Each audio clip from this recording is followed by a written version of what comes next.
23 जुलाई यानी मंगलवार को मोदी 3.0 का पहला बजट पेश किया गया।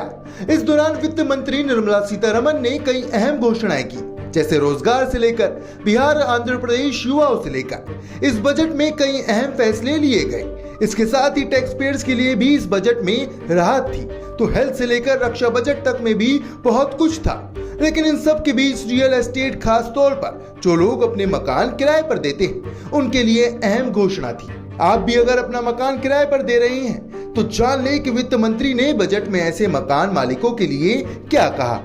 दरअसल जो लोग अपने मकान या फ्लैट किराए पर देते हैं, उनको लेकर बजट 2024-25 में एक नया नियम आया है। इस नियम की जानकारी खुद वित्त मंत्री निर्मला सीतारमण ने की। रेंट पर मकान या फ्लैट देने वालों के लिए बजट में नया प्रावधान आया है। इसके तहत ऐसे लोगों को अपनी आय को हाउसिंग प्रॉपर्टी से होने वाली इनकम के तौर पर दिखाना होगा। अगर आप भी घर के मालिक हैं और उसे किराए पर दे रखा है, तो आप इससे होने वाली आय को बिजनेस से होने वाली आय के रूप में नहीं दिखा पाएंगे। इसके लिए उन्हें अलग से हाउसिंग इनकम बतानी होगी। दरअसल फाइनेंस मिनिस्टर ने बजट भाषण के दौरान एक अहम टैक्स संशोधन किया।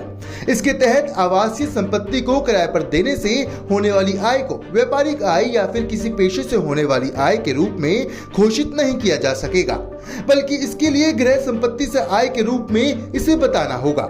अब बताते हैं आपको कि ये फैसला क्यों लिया गया।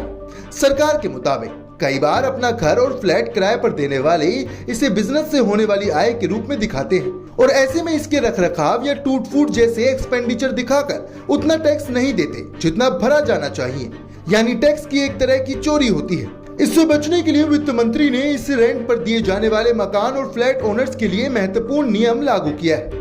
इस नियम को लागू करने के लिए केंद्र सरकार धारा 28 में संशोधन करेगी। इसके साथ ही करदाता किराए से होने वाली आय को व्यापारिक आय के तौर पर नहीं बता पाएंगे।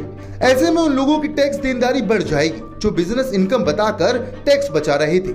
अब बात करते हैं कि ये नियम कब से लागू होगा। बजट में हुई घोषणा के तहत ये नियम 1 अप्रैल 2025 से लागू किया जाएगा। वित्त मंत्रालय के मुताबिक ये नियम ऐसे करदाताओं को गलत आय के नाम पर कम टैक्स भरने से रोकेगा। और ऐसी ही तमाम खबरों के लिए देखते रहें रिपब्लिक भारत।